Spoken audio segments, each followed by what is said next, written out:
I didn't wake up planning to end my marriage. I woke up with my phone in hand, staring at a message thread that made my gut twist into knots.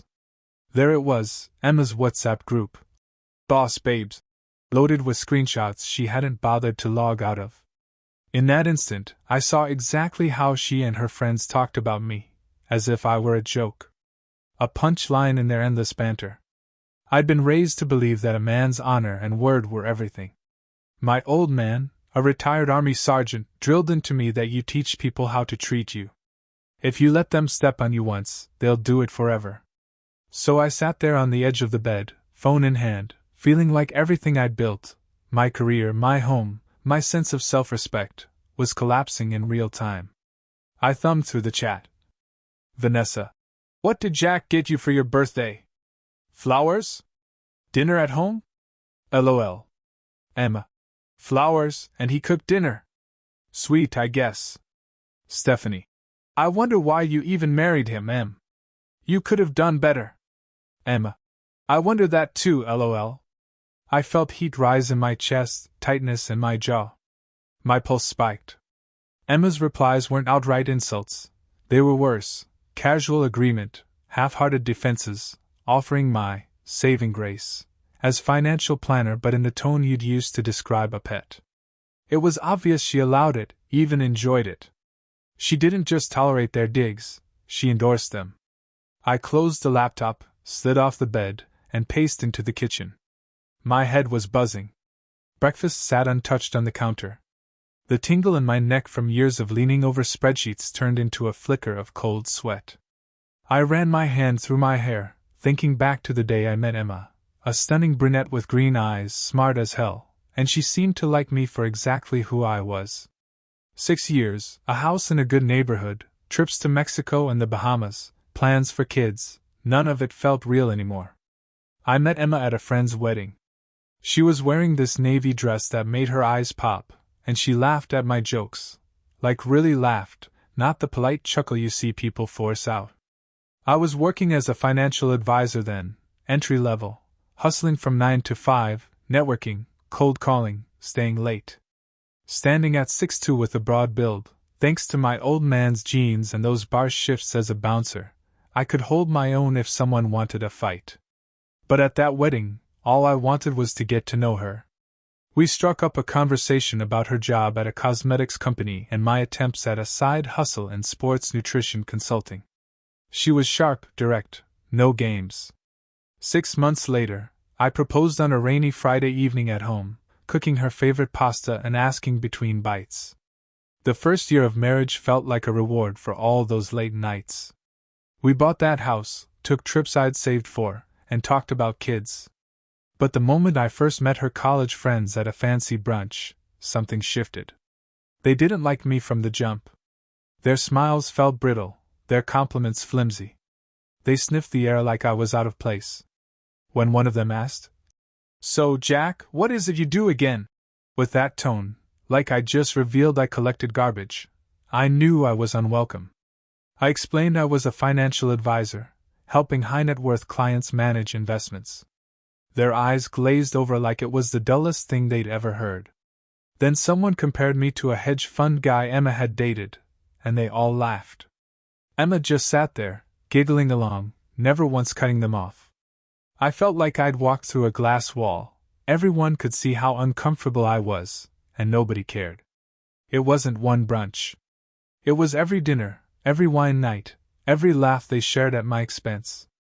I asked Emma why her friends were so cold, and she waved it off, saying, "They tease everyone. Don't take it so personally. But you don't laugh so hard at a joke unless you find it funny."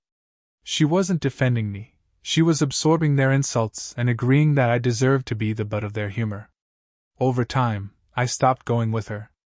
I said I had late-night work or needed gym time. But of course, her friends still turned up at our place, wine in hand, side glances, snarky quips. I'd say hello, keep my head down, exchange pleasantries, but inside, I felt a dark knot of rage and shame. Rage because they treated me like I was nothing, and shame because my own wife let it happen. A few months later, 5 months ago, her laptop crashed.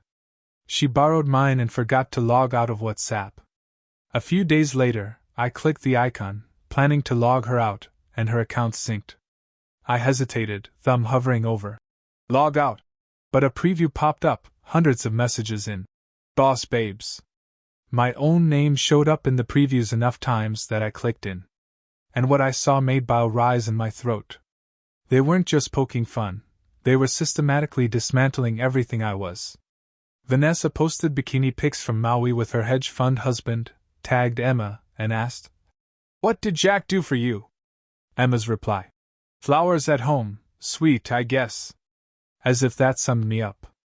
Stephanie chimed in, "Sometimes I wonder why you married him at all." Emma typed back, "I wonder that too, lol." They joked about me being boring, about finding someone more exciting. One of them even suggested Emma get a side guy. Emma's response: "You bet." I remember staring at the screen, phone shaking in my hand, the kitchen light flickering overhead. My chest got tight, like someone was strangling me from the inside. My vision narrowed. I felt every breath come in short, cold sips. I snapped a screenshot of the whole thread, downloaded it, saved it, backed it up. I knew I had what I needed. That evening, Emma came through the door in that easy way she used to, like we were still a happy couple. She dropped her purse, leaned in to kiss me. I turned my face away. She stopped mid-step. "What's wrong?" she asked. I pointed to the laptop on the coffee table. "You forgot to log out of WhatsApp." Her smile froze, color draining. "Jack, how much did you read?" "Enough to know what you and your friends think of me." My voice stayed calm, but my gut burned so hot I thought I might combust. She tried to claim I invaded her privacy, as if that was the real crime. "You're acting crazy. It's just girl talk." "Girl talk?" I leaned forward. "You don't see anything wrong with this?" I jabbed at the laptop. "You laughed at them. You agreed. You told them I was boring. You told them to find someone more exciting. You let them call me a fungus growing on you." She blinked, eyes wide. "They were just teasing. Don't take it so personally." "Is it my fault I took it personally?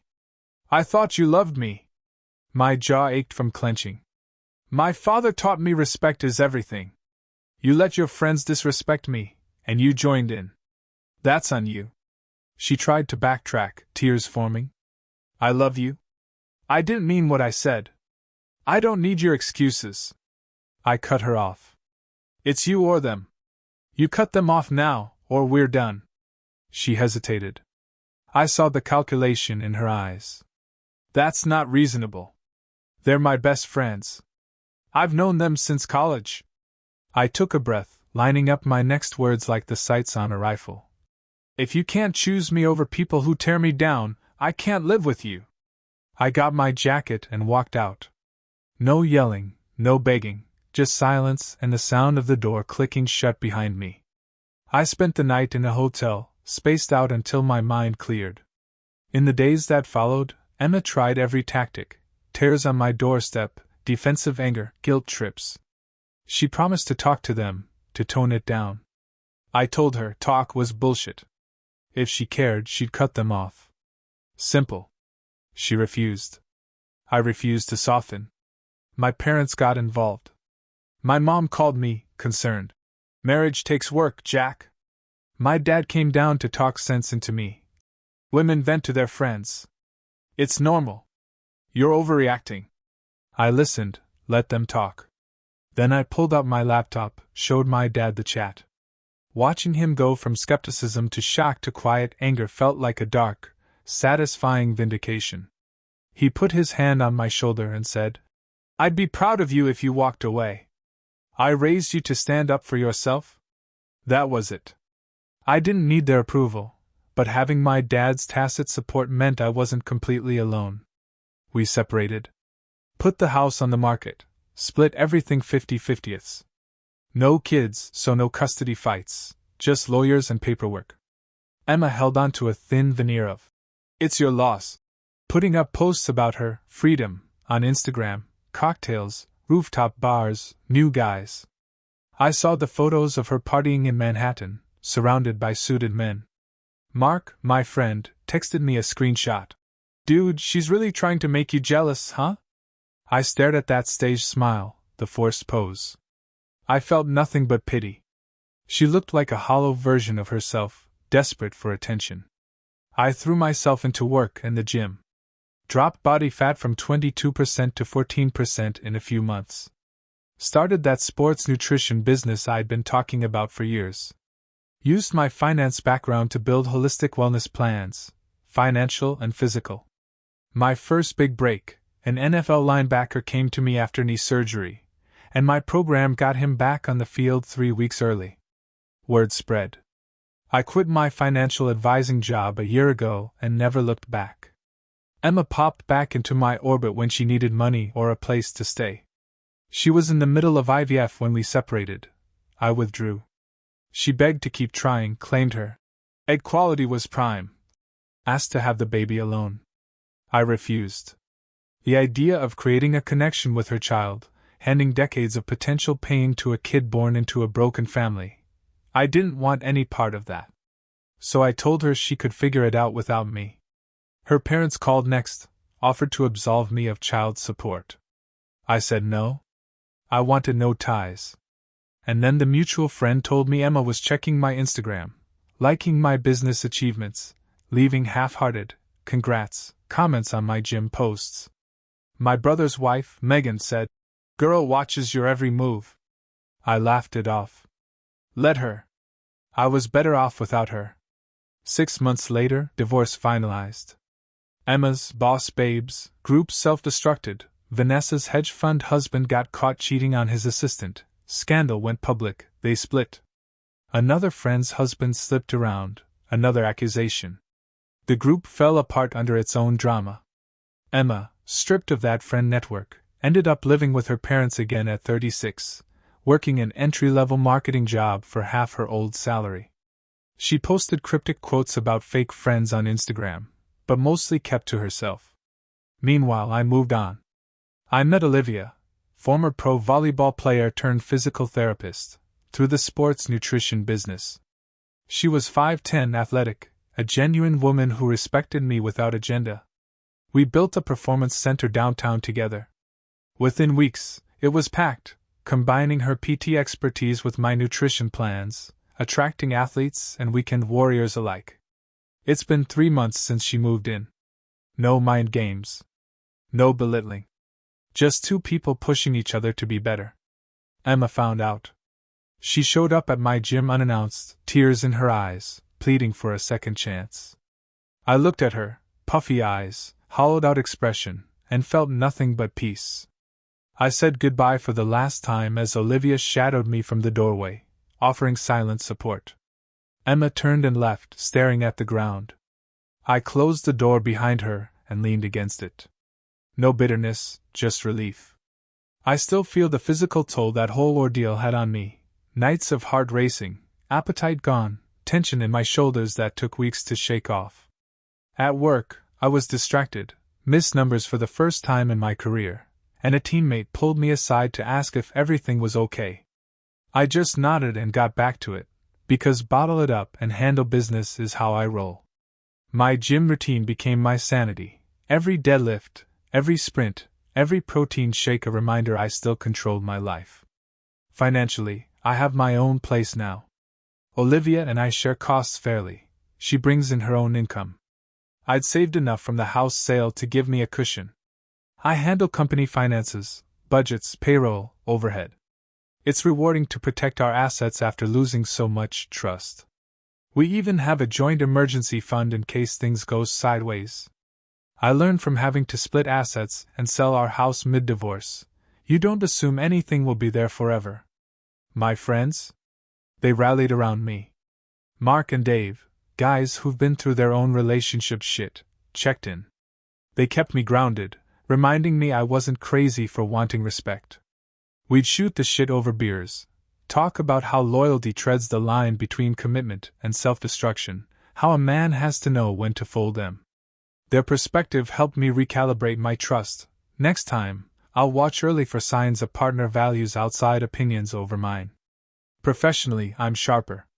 I use work as refuge and as a proving ground. Every time I close a big account or land a new PT contract, it's proof I didn't need that toxic drama. And physically, I've never felt stronger. I know the toll that chronic stress can take. I saw it in my own body: creaky joints, tension headaches, nights where sleep felt impossible because my mind refused to shut off. Now, I make time for recovery, mobility work, massage, sleep hygiene. My health's an asset I protect fiercely. Emma's story circles back every so often. A mutual friend told me she tried to rekindle with Vanessa after Vanessa's own divorce, but Vanessa was too wrapped up in her own shit. One night, at a small celebration for our first anniversary of solo business success, I raised a glass to "No regrets." My phone buzzed, Emma's name, but I didn't open it. I knew exactly what she would say: apologies, nostalgia, requests to talk. But I'd seen the pattern: when you show who you are, don't expect it to change. I had no intention of reloading an old script. Natural consequences caught up with her: no more manipulative camaraderie, no more cushy social standing.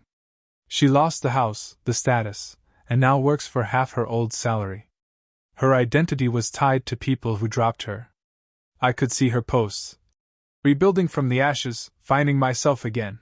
But I knew that real rebuilding isn't a selfie with a yoga mat. It's hard work, therapy, honest self-reflection, facing the fact that you chose your friends over your spouse. As for me, I lost a wife but gained clarity. I kept my dignity, my finances, and my future. I trust my judgment. If something feels off, I trust that gut feeling honed by years dealing with entitled attitudes. I'm still loyal, to family, to Olivia, to my business, but I know where to draw the line. If respect isn't mutual, loyalty becomes self-destruction. So here I am, almost a year later, running a thriving performance center, waking up next to a woman who respects me, and feeling a sense of peace I didn't know was possible. Emma's a chapter closed. I know now that love and respect have to go hand in hand. And if they don't, you have to walk away. That's not drama, that's survival.